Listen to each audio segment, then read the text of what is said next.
Shalom dalam nama Tuhan Yesus. Saudara-saudari yang dikasihi, saat ini pandemik coronavirus terus merebak. Apa yang harus kita lakukan?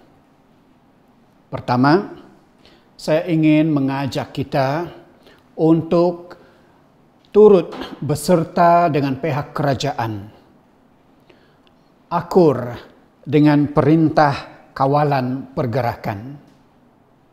Kedua, saya ingin mengajak kita untuk akur juga dengan pesanan yang telah kita bagi dulu, yaitu untuk menjaga kesehatan secara pribadi, menjaga kesehatan diri kita sendiri demi kita dan juga orang lain. Akan tetapi, persoalannya tetap ada, yakni bagaimana seterusnya, apa reaksi kita, apa respon kita dengan situasi dan keadaan yang kita sedang lalui saat ini.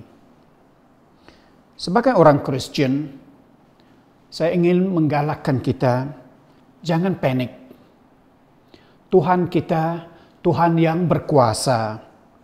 Tuhan kita, Dia Raja. Tuhan kita, Dia bertakhta. Sesungguhnya pandemik ini yang saat ini melanda seluruh dunia dengan 260.000 case, serta tidak kurang dari 10.000 kematian. Sementara di negara kita lebih dari 900 case, termasuk 2 kematian. Dan kita menjangka dalam hari-hari yang mendatang ada banyak case lagi yang akan direkodkan. Jadi bagaimana? Apa message Tuhan untuk kita, umatnya? Selain daripada kita tidak panik, selain daripada kita terus percaya akan Tuhan karena Tuhan kita bertakhta, saya ingin mengajak kita untuk menelaah, untuk memerhatikan, saya ingin mengingatkan kita akan 3 perkara. Pertama, damai sejahtera Tuhan menyertai kita. Dalam situasi yang begini, mudah untuk kita rasa yang Tuhan begitu jauh, yang Tuhan lupa akan kita. Namun, saya ingin membaca dari firman Tuhan sendiri. Efesus bagi 2. Efesus bagi 2 ayat 8 sehingga 9. Di mana Tuhan Yesus menyatakan, dengan belas kasihan Tuhan, engkau telah diselamatkan. Kita telah diselamatkan. Dan lebih dari itu, dalam Injil Saint John ataupun Yohanes bagi 14, Tuhan Yesus menyatakan, damai sejahteraku kutinggalkan bersamamu. Damai sejahtera Tuhan menyertai kita.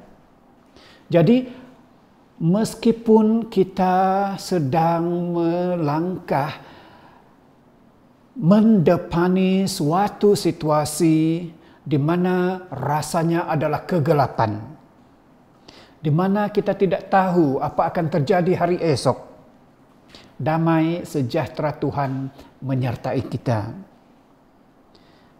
Yohanes bagi 14 ayat 27. Damai sejahteraku kutinggalkan bersamamu. Ini damai sejahtera Tuhan, saudara-saudari. Ini damai sejahtera yang dari Allah Bapa sendiri. Damai sejahtera surgawi ini. Damai sejahtera yang berkuasa. Jadi apa jua yang kita lalui, Tuhan menyertai kita. Yang kedua, saya ingin ingatkan kita doa. Jadi di yang kedua, doa. Doa adalah kehidupan kita. Doa adalah bagi kita orang Kristen, orang yang percaya, talian kita dengan Allah Bapa di sorga. Talian kehidupan kita. Di saat kita menempuh suasana yang tidak aman, suasana yang kita tidak tahu bagaimana akhirnya, biar kita berdoa. Kita kembali ke Nabi Nahum. Nabi Nahum bagi 1 ayat 7 menyatakan ini. Tuhan itu baik. Tuhan itu baik. Batu di mana kita bersandar di hari kita menempuh dugaan. Batu sandaran. Ini Tuhan kita. Tuhan yang baik, dia juga batu sandaran kita. Jadi saudara-saudari, bersandarlah pada doa. Kita percaya Tuhan kita yang hidup, doa kita sebagai umatnya yang hidup, Tuhan pasti tidak akan kecewakan kita. Mari kita berdoa. Dalam konteks provinsi kita, Archbishop kita, The Most Reverend Datuk Melta Thais telah mengajak kita, khususnya hari ini, untuk berdoa, untuk berpuasa, agar Tuhan campur tangan.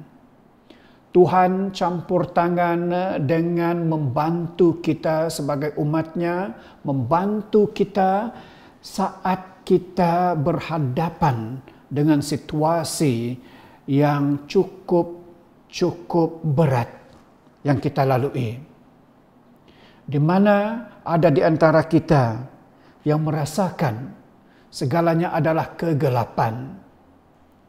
Namun dengan doa yang berkuasa, damai sejahtera Tuhan menyertai kita.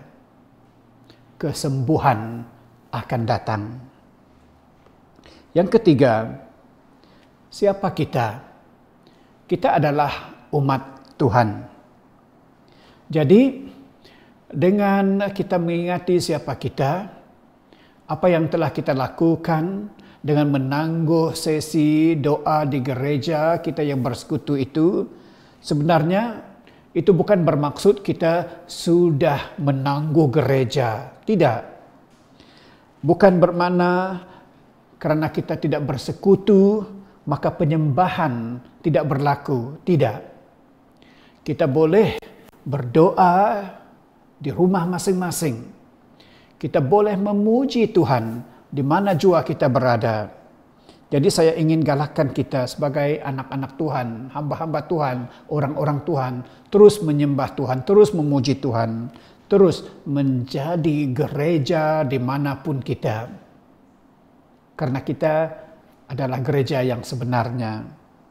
Dan sebagai hamba-hamba Tuhan, sebagai anak-anak Tuhan, kita harus melakukan yang sesuai dengan panggilan kita, yakni membantu mereka yang dalam keperluan.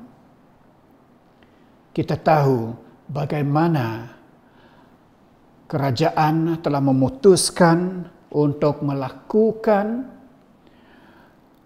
oleh peraturan dan perintah berkurung ini, ianya serba sedikit, mungkin lebih dari sedikit sebenarnya, ramai yang dari segi pendapatan mereka berkurangan. Mereka harus kita bantu. Dan saya ingin menggalakkan kita untuk menghulur dan menyalur bantuan. Ini adalah panggilan kita sebagai anak-anak Tuhan. Akhirnya, saya ingin menggalakkan kita untuk terus percaya pada Tuhan. Tuhan kita yang Maha Kuasa, Dia bertakhta.